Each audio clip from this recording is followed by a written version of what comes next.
Welcome to the stage our panel for Fleeing for Faith, Protecting Freedom of Belief for People on the Move. Moderator, Vice President, U.S. Policy and Advocacy, HIAS, Naomi Steinberg. Special Rapporteur on Freedom of Religion or Belief, United Nations, Nazila Ganea.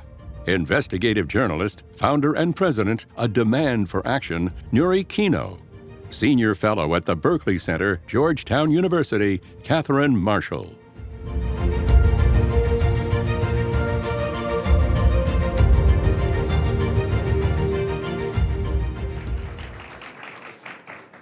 Good morning, everyone. We're just going to jump right in.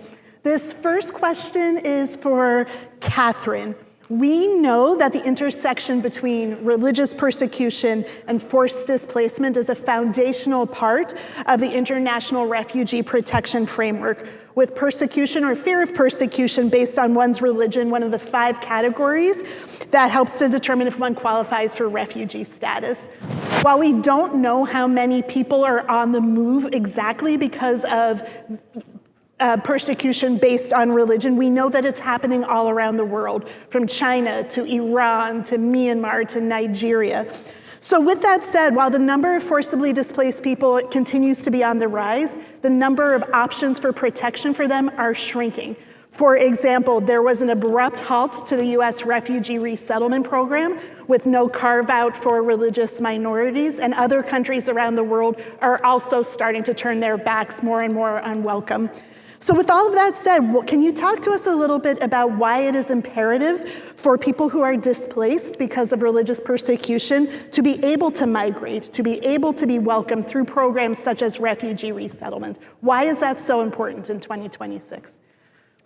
Well, thank you. I think what we desperately need in the current situation is prophetic voices that bring both a vision, but also a solid grounding in some of the realities. And the realities are complicated when you look at migration, because migration, we know, is beneficial in the long term. It's been happening for all of human history. It's part of our story. And it's beneficial in the long term. One study says that 83% of citizens benefit from migration overall. And yet we know it's difficult to manage in the short term. And the same is true of plural societies. We know diversity, from biology to social to political, is enriching, is essential to creativity and to change over time. And yet it is hard to manage in the short term. So this, I think, is where we desperately need both the moral but also the practical voices of our religious leaders. Now, on the refugee issue, the facts are very startling that among the 117 people estimated to be on the move, and you're absolutely right, we don't really know the numbers, it's worth remembering where most of them are, which is internally displaced in their own countries. Mm-hmm. And the vast majority of others are in countries, neighboring countries, Uganda, Bangladesh, so many other countries that are barely able to support them. Very few are in third country resettlement. So that, I think, puts a special burden on all of us who are able. And the other fact that is important to keep in mind is what we call the protracted refugee situation. 2/3 of people who count as refugees have been there for more than 5 years, some for decades. So what does that point to? I think that points to the urgent need to settle the conflicts, to resolve the issues that are causing people to be forced to leave from their home involuntarily as opposed to seeking excitement and a better life. Thank you. It's a perfect transition to you, Naz, because you mentioned, Catherine, IDPs, internally displaced people. And Naz, you recently released a report about freedom of religion or belief for people on the move. And I was wondering if you could talk with us a little bit about those who have been forced to make the almost impossible choice to leave behind everything that they know in search of safety and security, and how the issue of religious freedom impacts their lives depending on the context in which they find themselves, whether it's a refugee camp, an urban refugee setting, or a settlement for internally displaced people. So, thank you. Thanks for that opportunity. In the report to the General Assembly, AAT 205, from last October, I actually expanded that. So people on the move, I also included migrant workers and members of their family.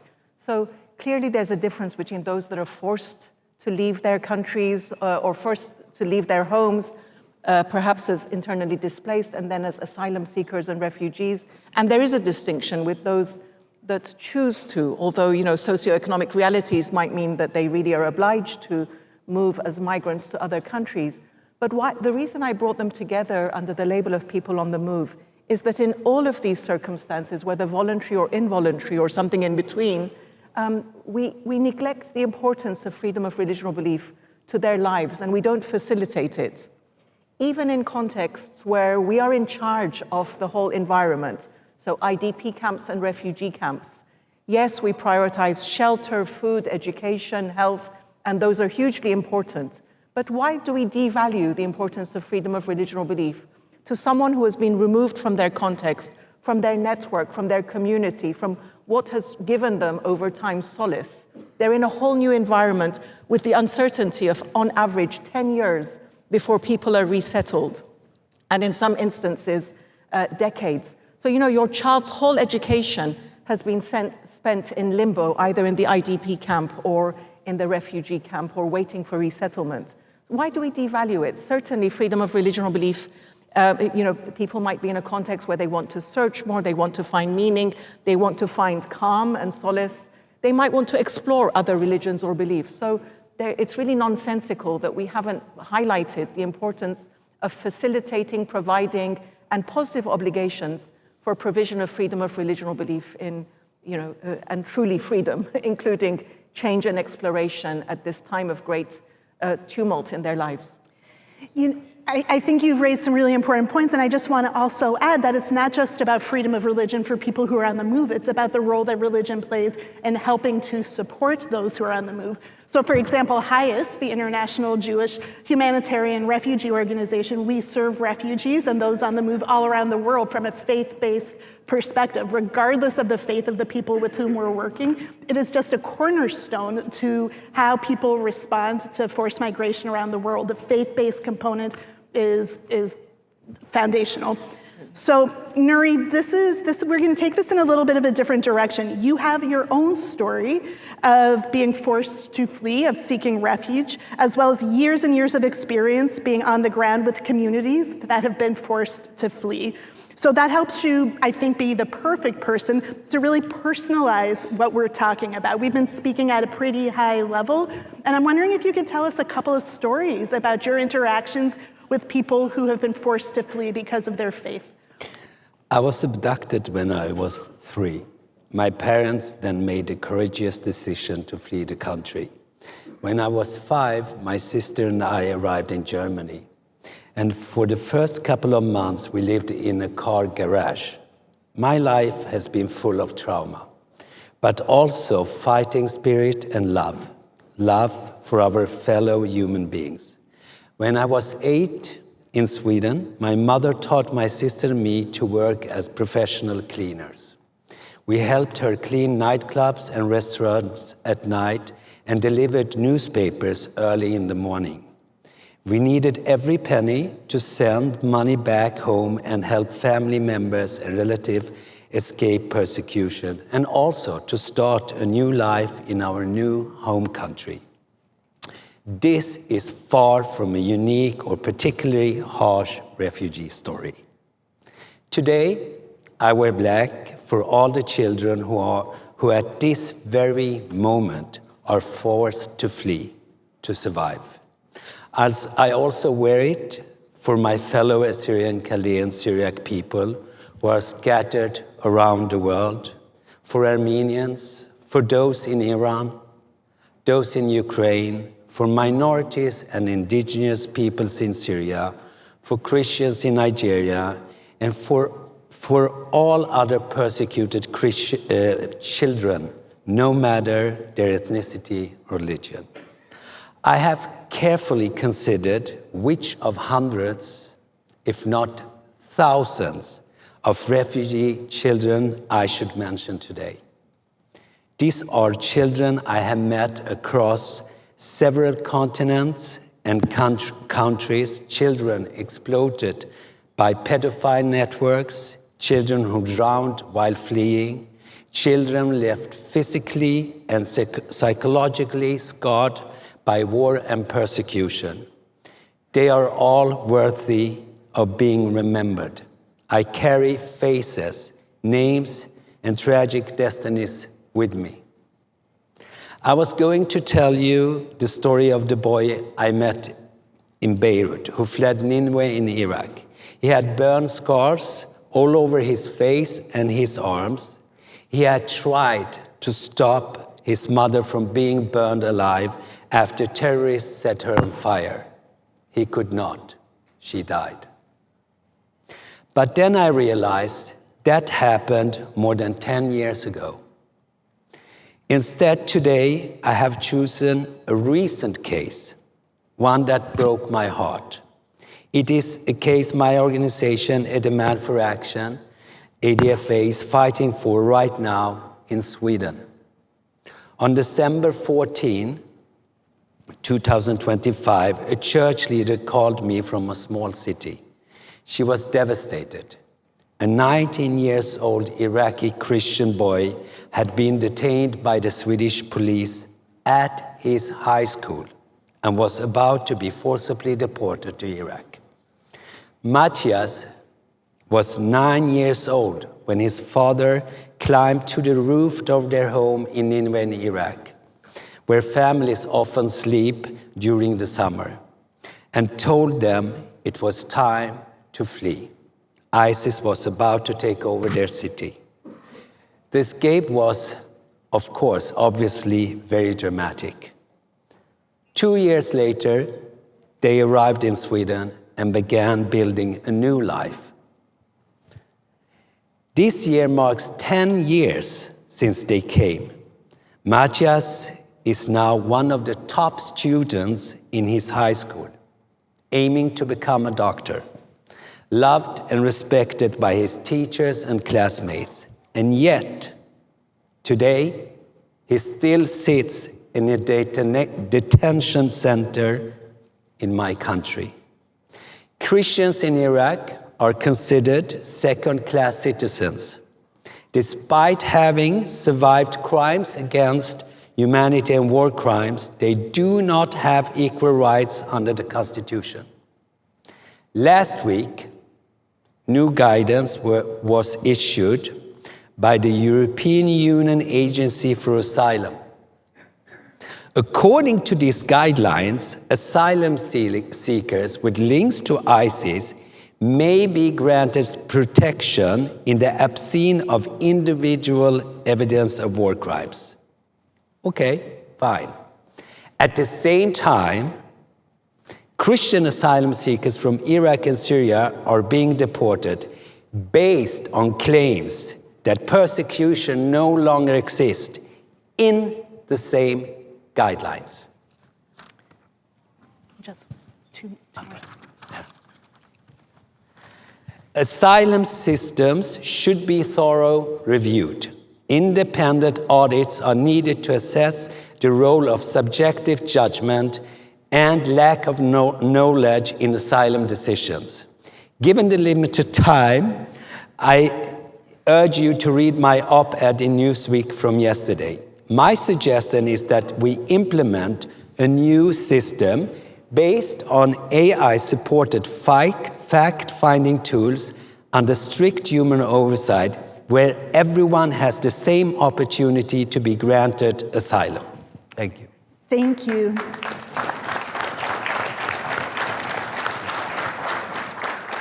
You got a standing ovation. I don't know that happens here very much, so that's good.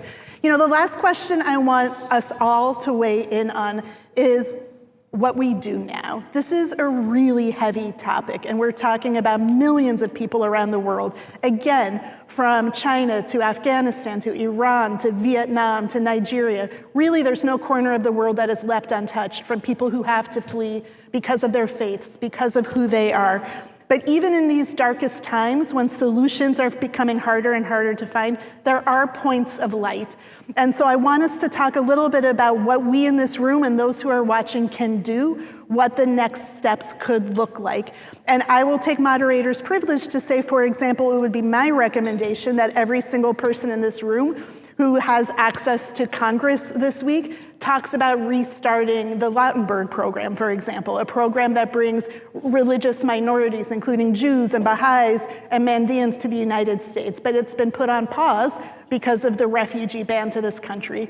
So these are very concrete things that have helped save thousands of lives, but are now on ice. And so that's my recommendation. But Catherine, I'm looking at you first. What about you? What would your recommendation be? Well, the extraordinary reach of faith communities, I think, opens so many avenues. And if there is one common theme among the world's religions that really is a powerful drive, is the care for the most vulnerable. This call to leave no one behind that we heard people talking about yesterday. And the other aspect is the degree to which it combines mind, heart, hands, and soul. In other words, you see all of the different dimensions reflected in the way that people are part of faith communities and their moral voice, their prophetic voice. So the challenge that I see particularly is combining the vision, the moral voice with the experience, but also what you can call fire from above. In other words, the powerful leaders that we have heard just now with the bishop and so many others who have a prophetic voice that really put their hands on everything, but also those at the community level. So that's the fire from above, but also the fire from below. And what sometimes is missing is the connection, finding ways to link both the words, the message, the knowledge, the facts about protracted refugee situation and the plight of children, with the complexity of the situations that's driving each of these situations, combining that with the compassion and care that you see in so many programs, each family welcoming, caring for people, constant drives for the equipment that people need. So I do think that this question of using this prophetic voice, but also this rich experience of welcoming, of care, the compassion, and bringing together this vision against all the complexities of managing plural societies in 2026 with the realities of how we live each day. So I think there are many programs at many different levels, but I think we do need to see, as people who are able to step aside, this link between what is at the highest level of human inspiration and vision with the way that people live and the way they care for their neighbors. Well, that's inspiring, and it made me think about what we at Highest call welcome circles, and this is not specific to the American Jewish community, but that's been key to what we've been doing.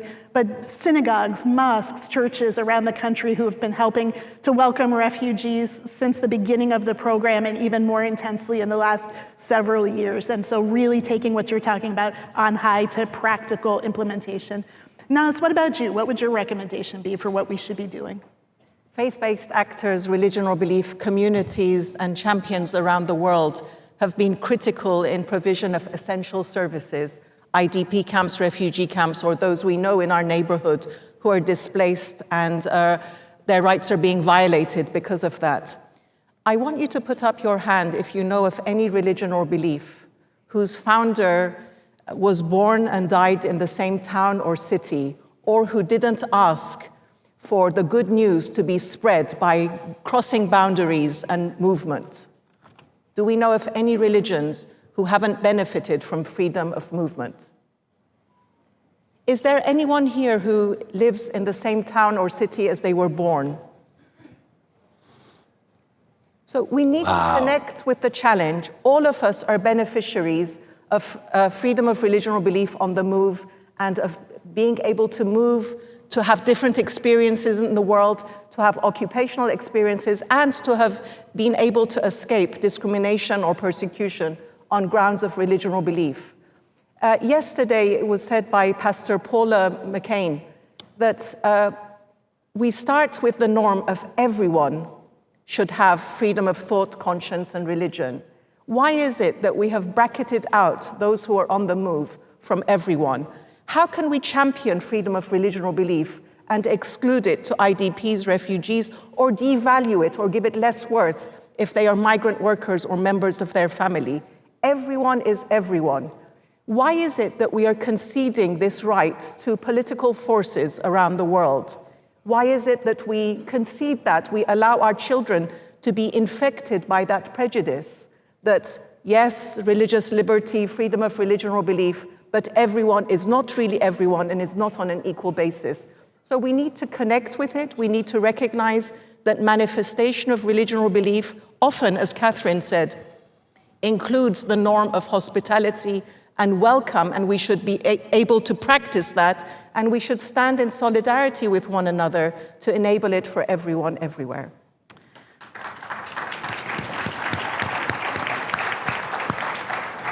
I'm not going to forget everyone is everyone. That's going to stick with me. So Nuri, you have just a couple of minutes to be the last one to tell us a little bit about what your vision is. How do we move forward? What can people do? I will follow up on us and ask, is there anyone in the room who actually believes that the awareness or the attention religious freedom gets in both legacy media but also modern media like podcasts is fair?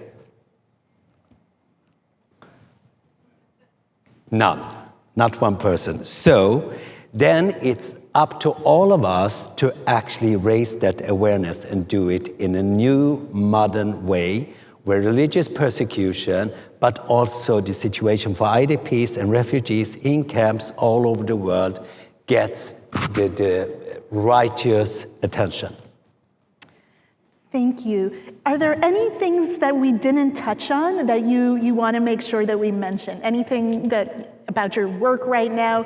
Any way you want to wrap this up? And it's okay if not, but I just want to make sure you have a chance for any closing remarks, any one of you. Catherine? I think the extraordinary diversity of what different communities are doing and saying, they're people living their core beliefs of being a neighbor, of reaching out and caring. Yes. We need to know better. We need better, in a sense, we need better documentation and more of the stories. Absolutely. Love to your fellow human being. Mm. Coherence. Yeah. The photos we see of those we champion here as those who are persecuted on grounds of religion or belief, they sometimes need to leave their home. If they're in IDP camps, we tend to forget them. If they cross the border, suddenly we securitize them. It doesn't make any sense. Thank you. Well, with that, I just want to thank all of you. This is a full room, or an almost full room, pretty early in the morning, and so we really appreciate that. And again, just taking moderator's privilege, I really do urge all of you who are going to Capitol Hill this week or will be speaking with the administration to raise these issues, to make sure that they're hearing from you about the importance of providing protection for people who are on the move because of their religious faiths or lack thereof, and persecution because of who they are and what they believe. So with that, we'll say thank you very much.